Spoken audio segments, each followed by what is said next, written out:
प्रतीक दिल्ली में joint family के साथ रहता था, लेकिन जॉब की वजह से अपनी माँ के साथ दूसरे शहर में शिफ्ट हो जाता है, जहाँ उसकी प्रीति के साथ लव मैरिज हो जाती है, जिस पर बहू को नापसंद करते हुए उसकी माँ पूरा समय प्रीति को परेशान करने के तरीके निकालती रहती है।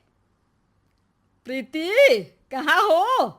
सुबह का नाश्ता दोपहर में खिलाओगी क्या? इसमें प्रीति और प्रतीक ऑफिस जाने के लिए तैयार हुए कमरे से बाहर आते हैं, जिसे देख सास प्रीति पर भड़कने लगती है। महारानी, तुम सुबह सुबह तैयार होकर घर का सारा काम छोड़कर कहाँ चल दी? जी वो ऑफिस।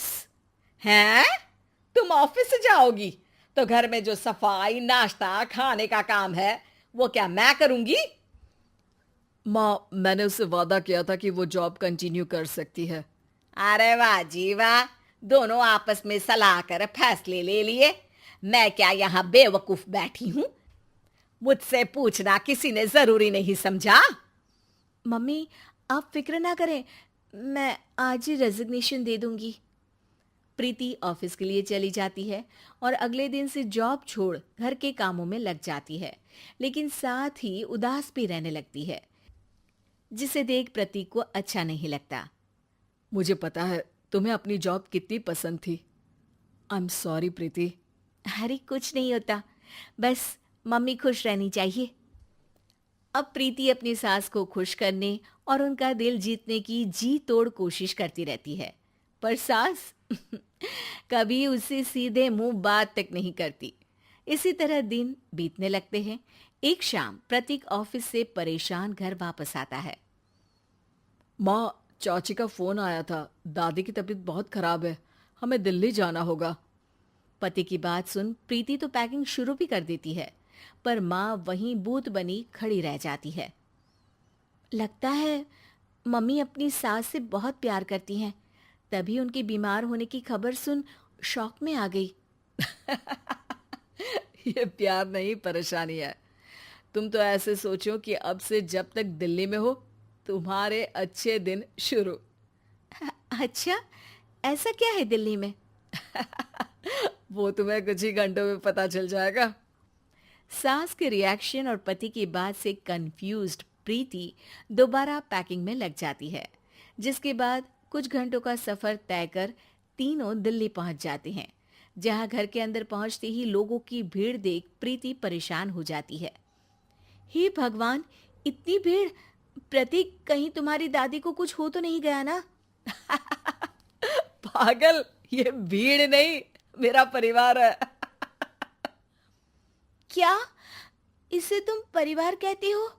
अरे इसे तो जिला घोषित कर देना चाहिए। तुम्हारा परिवार का तो अपना पर्सनल बिग बॉस बन सकता है। हैरान परेशान प्रीति परिवार वाले सदमे से बाहर निकली भी नहीं होती कि सिर पर पल्ला रखे शांत तरीके से सबके साथ बात करते हुए अपनी सास को देख उसे दूसरा सदमा लग जाता है। हाय राम, ये मम्मी का ऐसा भी कोई रूप है? ये तो मुझे पता ही नहीं था। ये तुम्हारी सास का ससुराल है। तभी प्रतीक की बहन बोल पड़ती है। यहाँ आपको ऐसी ऐसी चीजें देखने मिलेंगी जो सपने में भी सोची नहीं होंगी। हाँ, ये कुछ दिन तो बहुत इंटरेस्टिंग लग रहे हैं। सब एक साथ दादी के कमरे में जाते हैं, जहां पहुंचते ही उसे दादी की आवाज सुनाई देती है। क्यों रे, सास से मिलने की फुर्सत मिल गई? दूसरे शहर जाकर छूट क्या मिली? तुम तो भटकता पंछी बन गई। इतने समय में ये तक नहीं पूछा कि जिंदा भी हूं या मर गई। प्रीति की सास अपनी सास के पैर छूती है। अरे कैसी बात कर रही हैं मम्मी, आपको तो मेरी उम्र भी लग जाए। अरे बस कर, ये झूठी उम्र देने वाली बातों का दिखावा ना कर। तेरा बस चले ना तो जो मेरी बची कुची जिंदगी है वो भी अभी खत्म कर दे। अरे बहू कहाँ है? इस पर सास प्रीति को दादी से मिलवाती है। दादी प्रीति को बहुत प्यार देती है। क्यों बहू, तेरी ये सास परेशान तो नहीं करती ना? अगर करती है तो अभी बता दे, मैं इसकी क्लास लगा दूंगी। अरे कैसी बात कर रही हैं माँ जी, भला मैं क्यों किसी को परेशान करूंगी। प्रीति अपनी सास का ये रूप एंजॉय कर ही रही होती है कि तभी चाची वहां आकर प्रीति को अपने साथ ले जाती है। सास की क्लास लगते देख जो खुशी मिल रही थी वो तुम्हारे चेहरे से साफ पता चल रही थी, इसीलिए ले आई, क्योंकि अगर उन्हें पता चल जाता तो तुम्हारी खैर नहीं थी। थैंक यू चाची जी। चाची और प्रीति घर में झूले पर बैठी बात कर ही रही होती है कि उसकी सास भी वहां आ जाती है। मतलब यहाँ सारा काम मैं करूं और तुम बैठी हंसी ठिठोली करो? अरे चलो जाओ खाना बनाओ।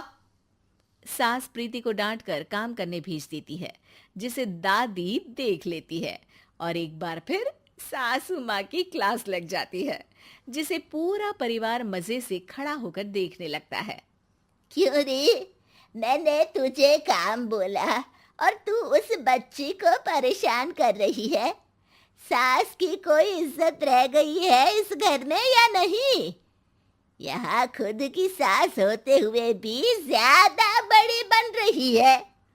अब नहीं मम्मी जी, मैं तो बस थोड़ी मदद के लिए बोल रही थी। सास रसोई में जाकर काम करने लगती है और दादी प्रीति को लेकर वहां से चली जाती हैं। इसी तरह एक हफ्ता बीत जाता है, जिसमें दादी अपनी बहू को डर, इज्जत और प्यार का फर्क समझाती रहती है और प्रीति उसका मजा लेती है। वापस जाते हुए दादी प्रीति और उसकी सास दोनों को अपने पास बुलाती है। मेरी बहू जिद्दी और अड़ियल है, इसलिए उससे हमेशा सही काम करवाने के लिए मुझे सख्ती करनी पड़ती है। लेकिन तुम्हारी बहू अच्छी है, तेरी खुशी के लिए वो अपनी जॉब और सपने भी छोड़कर घर में बैठी है। अपनी बहू के साथ प्यार से रहो। और प्रीति, अगर अभी भी तुम्हारी सास परेशान करे ना, तो फिर तुम्हें पता चल ही गया है कि शिकायत कहाँ करनी है। जी, अपनी सास के ससुराल में उनकी सासू माँ के पास।